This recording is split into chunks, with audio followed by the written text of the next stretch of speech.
Hello students, myself Kamlesh, Saraswati Vidya Mandir, Barabatsena, Betia. This is the fourth video for chapter 7 named as Weather and Climate.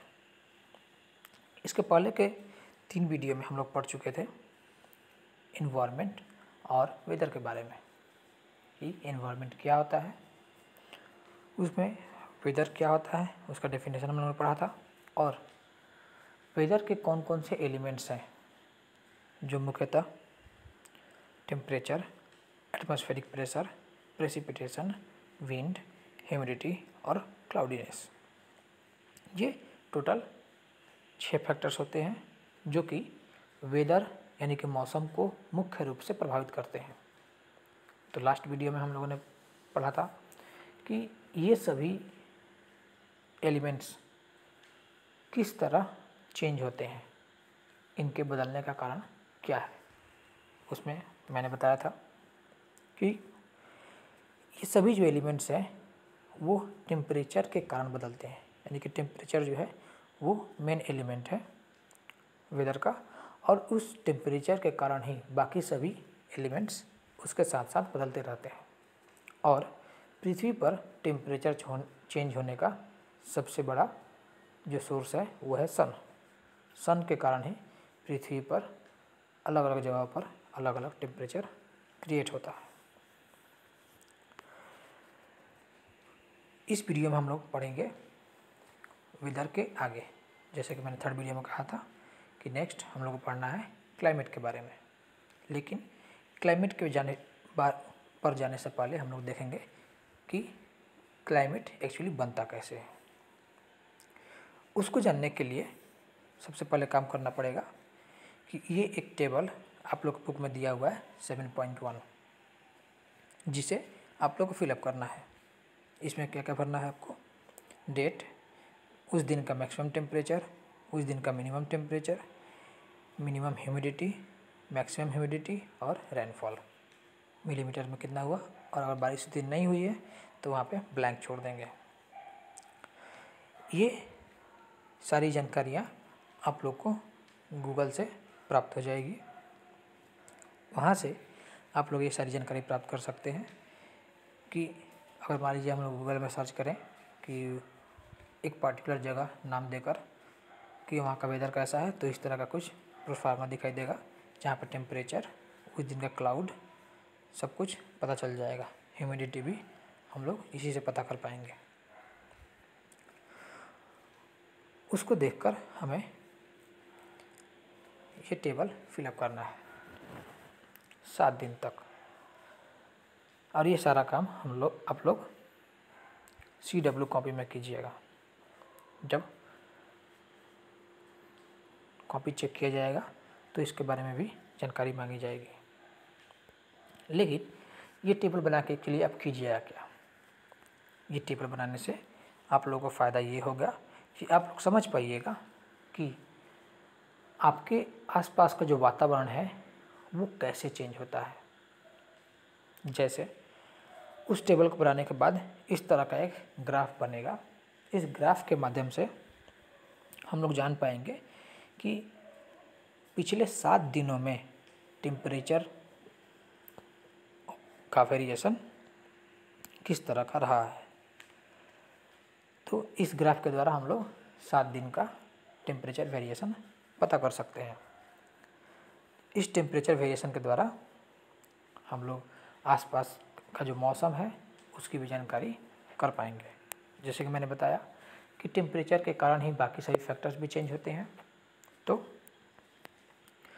अगर temperature की जानकारी कर ली जाए तो बाकी सभी फैक्टर्स के बारे में जानने में भी आसानी होगी। उसके बाद आता है क्लाइमेट। क्लाइमेट क्या है, जैसे कि आपके बुक में दिया हुआ है, the average weather pattern taken over a long time से 25 years is called climate of the place. एक पार्टिकुलर जगह का क्लाइमेट कैसा होगा इसकी जानकारी करने के लिए ही इस तरह का टेबल बनाने की आवश्यकता पड़ती है। तो जैसे कि डेफिनेशन में आपने पढ़ा कि average weather pattern of 25 years. मैंने तो यहाँ पे कहा आपको 7 दिन का डेटा फिलअप करने के लिए, लेकिन इसी तरह का डेटा पूरे साल भर का फिलअप किया जाए और लगातार 25 साल तक ये काम किया जाए। उसके बाद उसका जो ओवरऑल रिजल्ट और एवरेज निकालेंगे, उस एवरेज के द्वारा हम लोग उस जगह के क्लाइमेट के बारे में जानकारी प्राप्त कर सकते हैं।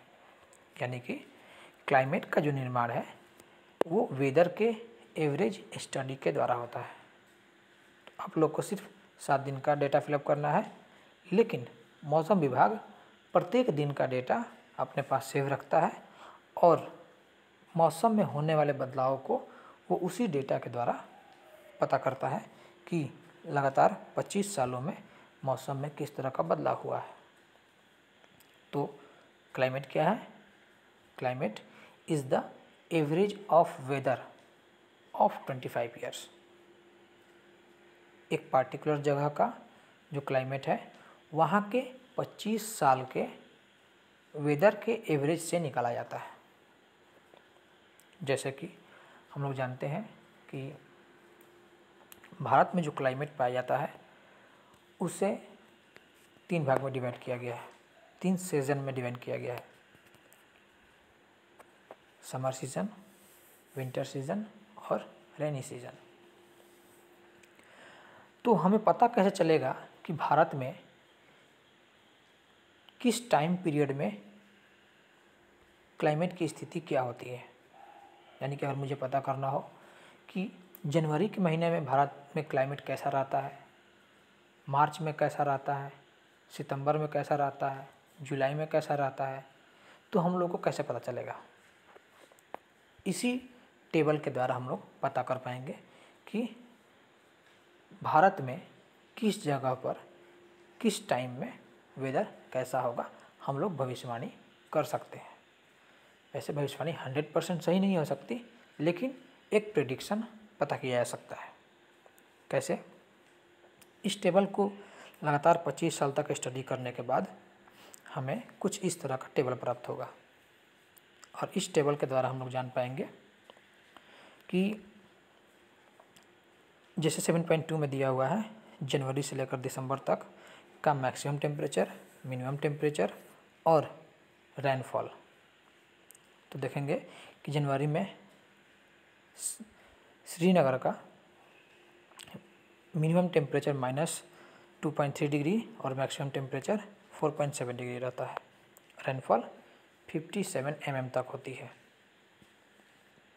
इस तरह कंटिन्यू हम लोग दिसंबर तक देखेंगे तो हम लोग पता चलेगा कि दिसंबर और जनवरी का जो मौसम होता है, दिसंबर, जनवरी और फरवरी, ये 3 महीने जो होते हैं वो श्रीनगर में सर्दियों के होते हैं, क्योंकि देख पा रहे हैं कि वहाँ का टेम्परेचर उस समय बहुत कम होता है।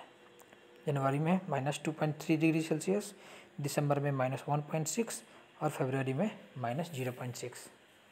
तो इस टेबल के द्वारा हम पता कर सकते हैं कि जनवरी, फरवरी और दिसंबर में श्रीनगर में ठंडी पड़ती है। उसके बाद धीरे धीरे टेम्परेचर इंक्रीज होना शुरू होता है। मार्च, अप्रैल, मई, जून, जुलाई, अगस्त, सितंबर तक वहाँ पर गर्मी पड़ती है और उसके बाद फिर से सितंबर के बाद टेम्परेचर गिरना शुरू हो जाता है और फिर वहाँ पे ठंडी का मौसम शुरू हो जाता है। उसी तरह हम देख पाएंगे रेनफॉल में कि जनवरी में 57 mm तक बारिश होती है, लेकिन मैक्सिमम बारिश कब होती है? मार्च, अप्रैल, मई और अगस्त, जुलाई, अगस्त। ये जो 4-5 महीने हैं, अप्रैल, मई, जून, जुलाई, अगस्त, इन्हीं टाइम में वहाँ पे बारिश होती है। यानी कि इस टाइम पीरियड को हम बोल सकते हैं वहाँ का रेनी सीजन। तो इस तरह हम लोग अगर टेबल का स्टडी करें तो क्लाइमेट के बारे में जानकारी प्राप्त कर सकते हैं। इस वीडियो में इतना ही। नेक्स्ट वीडियो में हम लोग इसे और डिटेल में जानने का प्रयास करेंगे। आज के लिए धन्यवाद।